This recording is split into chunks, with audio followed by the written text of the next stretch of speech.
E olha só, meus lindos e minhas lindas, se liga só nesse refrão aqui. Te dei o sol, te dei o mar pra ganhar seu coração. Estamos aqui hoje com o responsável pelo Meteoro da Paixão, gente. Estamos aqui com o Anderson Ricardo. Seja muito bem-vindo. Bacana, Guilherme. Bem-vindo aqui na Switch TV, é um prazer receber você. O prazer é todo meu, obrigado pelo convite. Que bacana estar aqui. Como eu nasci no interior, eu tenho que falar é nóis, né? É nóis. É nóis é bem gíria de paulista, assim, né? É verdade. Mas eu acho que a raiz do brasileiro hoje é porque, assim, as linguagens mudaram e a civilização mudou, os jovens hoje mudaram, então a comunicação tá mais, vamos dizer, abreviada, né? Eu acho mas é um prazer enorme estar aqui na Switch TV e maravilhoso, obrigado pelo convite. Nós vamos falar bastante aqui de música, vamos falar desse cenário aí que tá bem confuso. Não, que bela carreira, né, cara? Desde os 12 anos fiquei sabendo aí que você já empreende. Cara, eu comecei... A minha primeira empresa foi com 12 anos, porque a minha mãe e meu pai separaram, aí a gente foi morar com a minha avó materna, e ela criava eu e minha irmã com um salário mínimo, eu vendo aquela dificuldade ali, eu queria já ter coisas e tal, e aí eu falei, quer saber, eu queria ter um aparelho de som, porque eu adorava rádio, cara. Eu adorava música e tal, eu queria ter um aparelho de som e um microfone pra falar, sabe? E aí eu já narrava rodeio, sabe o que é narrar rodeio? Sabe o rodeio, editor e tal.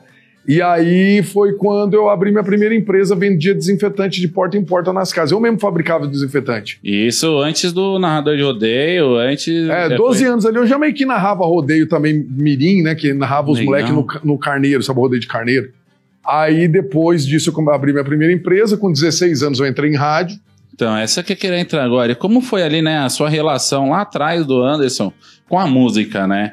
Quando, com 12 anos ali, antes dos 12 anos de começar ali no empreendedorismo, você já tinha a visão de, tipo, pô, eu quero trabalhar com o mundo artístico, eu sempre tive muita facilidade com comunicação, né? Eu sempre tive a voz grave, a voz boa e tal.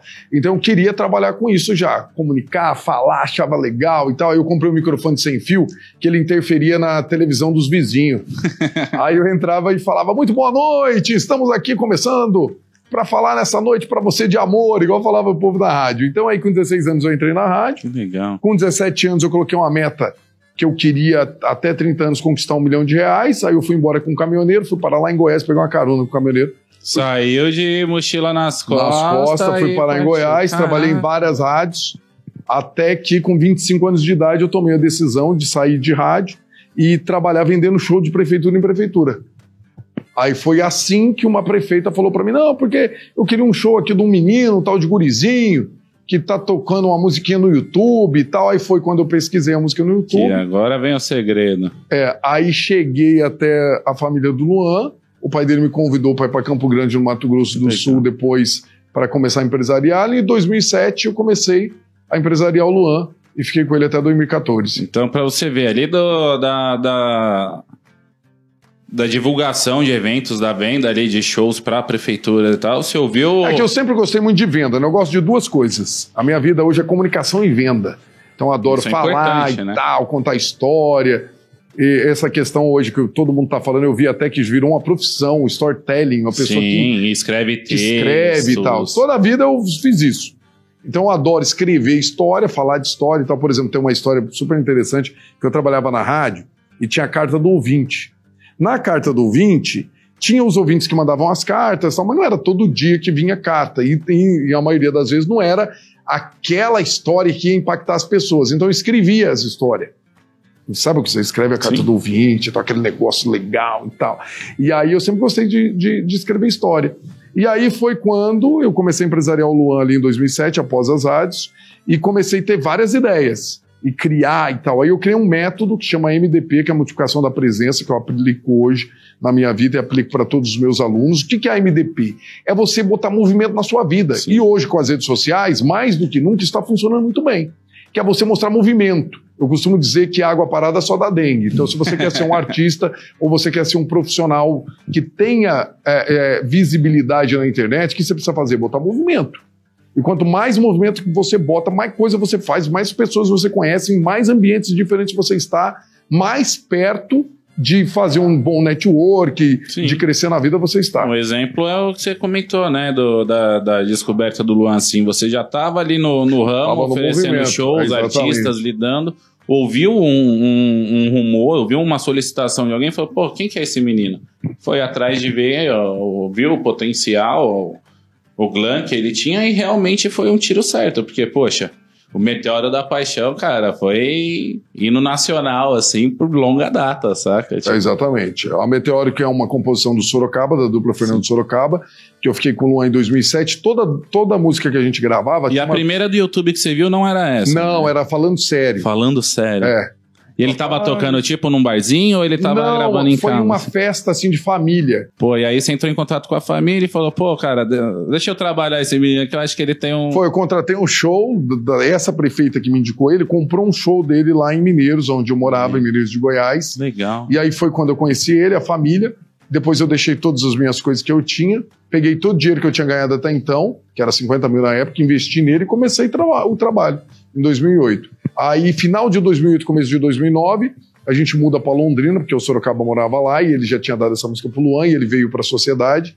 E aí foi quando a Meteoro conquistou o Brasil todo. Mas eles já conheciam o trabalho do Luan ou foi tipo por intermédio de você ali que Não, foi, eu tinha uma amiga que conhecia o Sorocaba, conseguia acessar o Sorocaba. E aí ele viu o talento do menino também e falou, meu Deus. Foi, falou, vou fazer uma música para ele e fez a Meteoro e a Tô de Cara, que é outra música que tocou bastante também. Nossa, eu lembro Nossa, as meninas ficavam... Eu cansei de quantas namoradinhas na época da escola eu perdi a chance por causa do Luan Santana, de verdade. Porque eu não gostava muito do sertanejo, então não tinha um visu do sertanejo, assim. Aí as meninas tudo queriam o Luan Santana. Eu falei, pô, meu... E hoje você gosta de sertanejo? Gosto. Depois de ver, a gente fica mais eclético, né? Então, tipo, eu gosto de música boa hoje, eu costumo dizer. Entendi. Fala assim, tem um gênero musical que eu prefiro. Eu preferiria o rock, de besta, assim. Mas eu ouço tudo que você acha do trap? Eu acho uma evolução um pouco curiosa, assim. Eu tenho uma opinião controvérsia do trap, porque, assim... Porque o trap tem várias vertentes. Exato, né? Muita vertente. Então é muito nicho, é muito conteúdo. E aí tem aqueles caras que canta Aí tem outro que já tem uma letra, que já tem uma rima. Tem uns caras que tem uma letra bacana, né? Mais romântico. Sim, um contexto. Pô, eu lembro quando... Não sei nem se chega a ser trap, né? O funk, mas aquele MC Ariel, por exemplo, lançou aquela música Cracolândia, que teve a participação do Alok. Pô, cara, aquela música atingiu ápices, assim, níveis, e é com uma mensagem super da hora, positiva, que comunicou bem, assim, com a molecada. Eu achei um baita de uma música de alta qualidade, tá ligado? Bem produzida. Eu gosto muito de sons bons. O Netão tá aqui com a gente hoje aqui na produção. O Neto acabou de me falar que ele toca como que chama? Forró? Forrega and roll. Forrega and roll. Isso é a evolução. Eu acho que a música brasileira, ela passou por algumas evoluções. Sim. O Neto já tem 40 anos de carreira, então ele não vai me deixar mentir que durante todos esses anos, por exemplo, né, Neto, 40 anos, você viu a música sendo evoluída, mudando, e eu acredito que neste momento, de novo, a gente vai ver isso. Porque a gente está vendo o sertanejo que ficou anos aí dominando, já perdendo uma certa dominância. Não é que o sertanejo é muito forte. O sertanejo não vai acabar nunca, porque o sertanejo é algo muito interiorizado, né? E é enraizado também. Pô, eu lembro, por exemplo, os domingos de manhã, minha mãe faxinando a casa quando eu era criancinha, ouvindo, por exemplo, o Leandro e Leonardo. Mas a gente vai ver hoje uns outros ritmos, segmentos crescendo também. Porque o sertanejo foi crescendo. Tem universitário. A gente viu todos os outros parando de crescer e ele crescendo. Agora a gente já está vendo outros movimentos. Por exemplo, eu não sei se você tem filha. Você tem filha? Tenho. Tem quantos anos?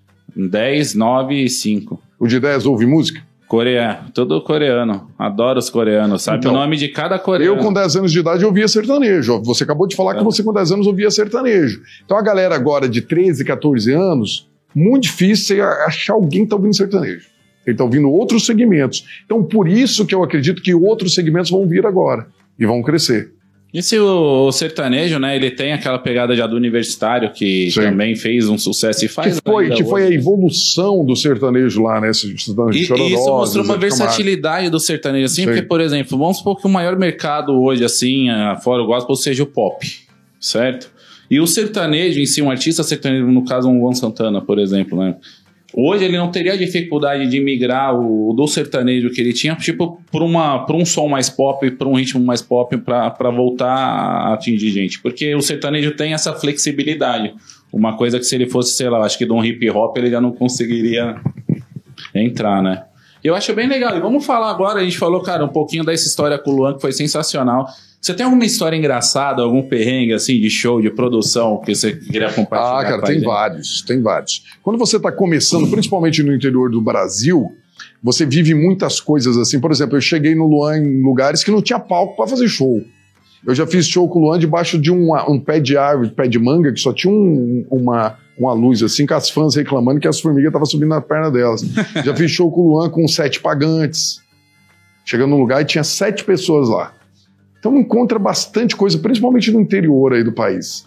Eu vejo isso louco. Eu tenho uma amizade com o pessoal das casas noturnas aqui de São Paulo e os proprietários, né? E aí tem a casa do Altis, por exemplo, é uma casa famosa ali no Augusto. Eles falam, eu já vi show do NX0, do Fresno aqui, com 5 pessoas, 3 pessoas dentro da casa assistindo os caras. Antes dos caras chegar a nível nacional, né? Exatamente. Explodiu, falei. Isso é uma coisa, até para os artistas pequenos que estão nos ouvindo, que todo mundo passa por isso, cara. Só que foi vendido agora, de 5 anos para cá, que o artista, se ele tivesse muito dinheiro, ele ia cortar todo esse caminho. O dinheiro hoje não corta mais esse caminho.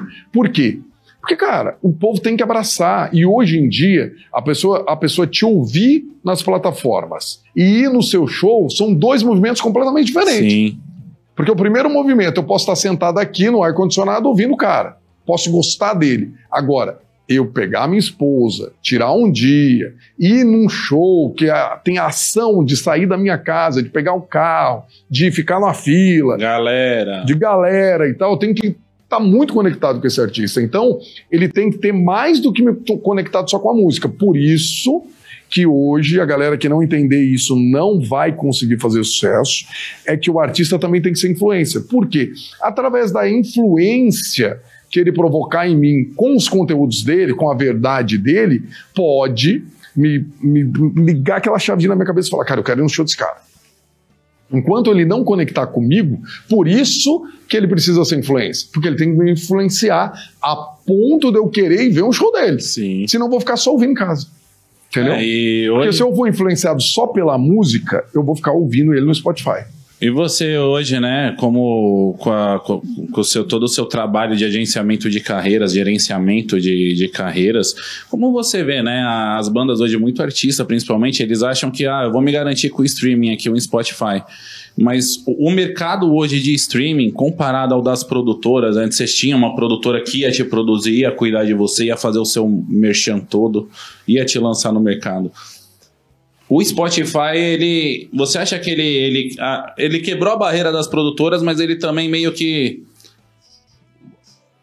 como não vou dizer diversificou, ele encheu um mercado de conteúdo, tipo, sem valor, tem mais de 100 mil músicas sendo lançadas todo dia na plataforma de streaming.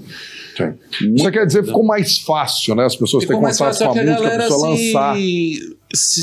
Porque antigamente era caro. Não se profissionaliza. É isso que eu quero 20 anos atrás, para você gravar um CD era caro. Sim. Eu lembro das pessoas indo no Ratinho pedir para ele patrocinar um CD porque era caro. E aí você tinha que depois tocar nas rádios, que era uma dificuldade, entrar nas TVs era uma dificuldade. Hoje, você grava uma música no fundo da sua casa, a galera do trap aí grava no fundo de casa. Sim. Sobe a música na plataforma e vai para as redes sociais divulgar. Então a TV veio para sua mão, a plataforma veio para sua mão, ficou mais fácil você ter acesso aos produtores para gravar, e isso faz com que muita gente possa fazer muita música todo dia.